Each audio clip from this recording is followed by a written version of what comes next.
Upper Hunter. Let's get into that. It's the final stretch ahead of the poll on Saturday. The Nationals, we heard that at the top of the show, talking down their chances.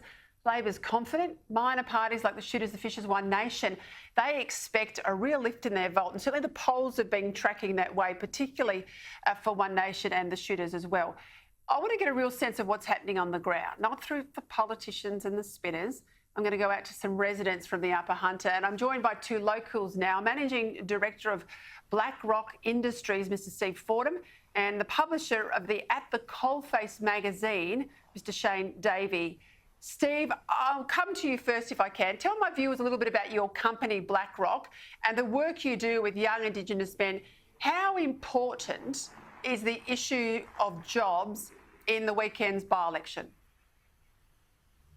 Look, I think jobs are probably one of the most important points that we actually do have coming out of this election. So BlackRock Industries, we're an Indigenous-owned company that's based in the Hunter Valley, and we've been running programs for the last couple of years, employing guys that have actually been down on their luck and actually gone through the prison system and helping them find opportunities of ways to help progress and get on that right track of life. But our company completely relies on the mining industry and the infrastructure in which we have in the area, and I think this is going to be one of the most important points for this election. Shane, you set up this magazine, At the Coalface magazine, to be a real voice of the industry, a real community-driven voice. Give me your sense of the coal industry in the Hunter. I think the coal industry in the Hunter is it's a hell of a lot different to the way that's portrayed in the media nationally or in Sydney, and that's I think the communities here are. They very much do try and work together. That's not to say there isn't conflict. There is. But as communities here in the Upper Hunter, we work pretty well locally. That doesn't, as I say, it doesn't mean we don't sometimes have some argy-bargy. But we're wonderful communities that work together. You have families where you might have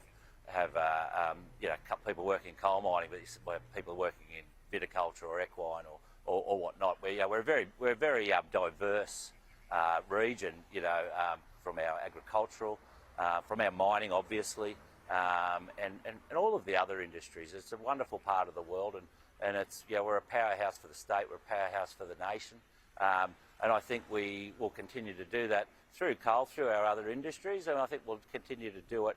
Everyone talks about the diversification and the decline of coal and all of that stuff. It's about an evolution, and it's going to take a long time. Coal's an important part of society. We all know that. Anyone with half a brain does as well. And it's about just doing it right, and having strong communities and having strong industries. And but one of the beauties of the coal industry is that it's set this northwest corridor from here to even Tamworth up for incredible current productivity and future growth.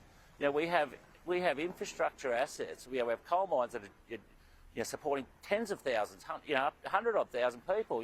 $1.8 billion coming into these communities from the coal industry, and billions coming from others as well. The future looks bright. We capitalise on what we've got. We work with what we've got sensibly. We've got the most advanced industry on the planet. All right, and we just keep getting better at it, and we can have our cake and eat it too, and it doesn't have to be this division that's always played out. I'll tell you what, and the federal budget would look very, very different if it wasn't for the coal sector. Steve, I want to go to you. Absolutely. You're a business person, and I know around the country business has been hit hard by COVID. Give us a sense as a business person how you think your Premier, Gladys Berejiklian, has handled COVID. You've looked at what's happened in other states, and if you sense a mood for change in the electorate. Look, I think Gladys has actually done a fantastic job. I think one of the biggest things that she's done completely compared to most other premiers, she hasn't shut down the bush. And I think that's one big thing. When one case went up in Sydney, it shouldn't affect regional Australia. And that's why I think she's actually done a fantastic job, and especially sectors in our communities and that actually did keep pumping through this COVID, as we had those trains still exporting coal out to the port and exporting coal. Those royalties and that money that kept coming in, that kept paying for all those lockdowns and paying to get our economy back on board. So I think she's done an absolute fantastic job, and I do think that will actually come through with the election coming up as well. Shane, what's been the impact of the activists, the green groups, the anti-mining advocates? We've seen Malcolm Turnbull supporting someone there, Green Left Independent. What's been the impact of that on the ground in this election, do you think? There's a lot of candidates here, and I believe that every single one of them care about this place deeply, and all of them, every one of them has something to offer. But yeah, the reality is that our industry, we keep things moving. Yeah. Yeah. Okay. And Steve, do you want to chance your arm for the weekend? Who do you think will end up being the representative for the Upper Hunter electorate?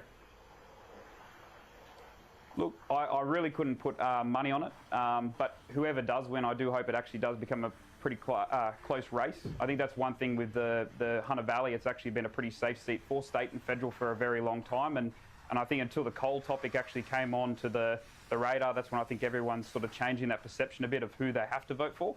So look, at the end of the day, I think, as I have to agree with Shane, there's so many great candidates that have put it up. We have had a huge turnout for candidates coming forward, because I think everyone is passionate about the valley, and I think we've actually got a really diverse area that actually has so many opportunities, and people have their own vision for what that's actually going to come forward. But I do think it is going to be a close race. And we've been on a good road, Steve. I think you'll agree. We've been on a great road. And so whoever takes power, whether the Nats retain power, I think that we've just got to keep on the road that we're going, and we've got to keep being sensible and